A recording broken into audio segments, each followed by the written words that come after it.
Muling nagsagawa ng mga evacuation drills at disaster response ang MMDA sa iba't ibang panig ng Metro Manila. Para sa karagdagang detalye, may live report si Jay Sabali. Jay? Jiggy, sa mock emergency disaster response at evacuation drills na isinagawa kaninang umaga, ang pagdating ng mga chopper ang hudyat na nagaganap ng isang earthquake. Kaya tumunog na ang mga pito. Sabay-sabay nag-duck, cover and hold ang mga tauhan ng MMDA at rescue teams. Matapos ang ilang minuto, nag-deploy na ng mga search and rescue team para tulungan ang mga nasaktan. May mga agad nilapatan ng paunang lunas bago dalhin sa tent at isakay sa ambulansya. Ang mga sniffing dog patuloy din ang pag-ikot at paghanap pa ng mga natrap na survivor.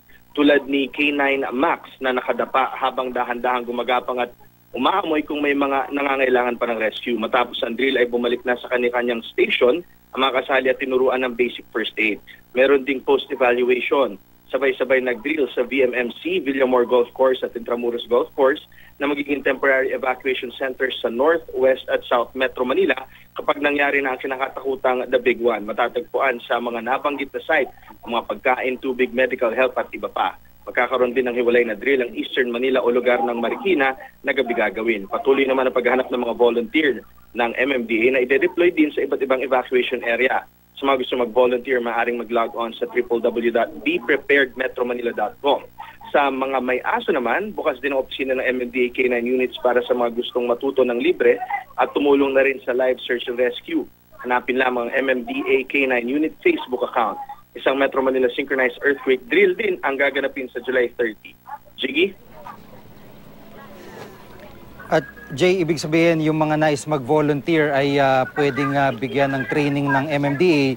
Bukod pati sa binabanggit mo, yung mga may aso na capable sa ganitong search and rescue, paano magiging kumbaga criteria halimbawa sa mga K9 units na idadagdag nila, Jay? Okay, ang valid dun sa nakausap nating tiga K9 unit nila, no, dalhin lamang yung aso sa kanila at kung magka-qualify ka at makikita nilang okay naman yung aso, pwede kang i-training nila. So by batch ito at wala itong bayad. So bukod sa magagamit mo ito after the quake, no, pwede ka rin nilang tawagin para hingan ng tulong pagdating na nga ng The Big One. Doon naman sa bepreparedmanila.com, ang gagawin dito ay by batch. So naghahanap sila ng 8,000 na volunteers and yung 8,000 na volunteers nun, every 2,000 nun, i-deploy nila dun sa iba't ibang evacuation areas na gagawin. And ang gagawin nila by batch, 30 persons by batch ang training na ibibigay. Jiggy?